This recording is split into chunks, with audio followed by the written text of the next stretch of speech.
Too loud blowing sound, AC. Sometimes you can hear loud blowing sound from wall-mounted AC.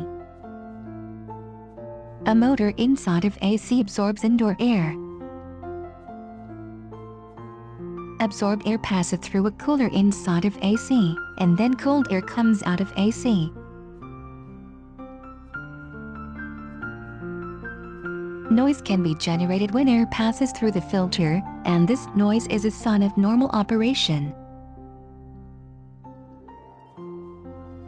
When the filter is blocked with dust, you can hear loud blowing sound too. Therefore, when you can hear loud blowing noise, please clean the filter located in air inlet. Thank you.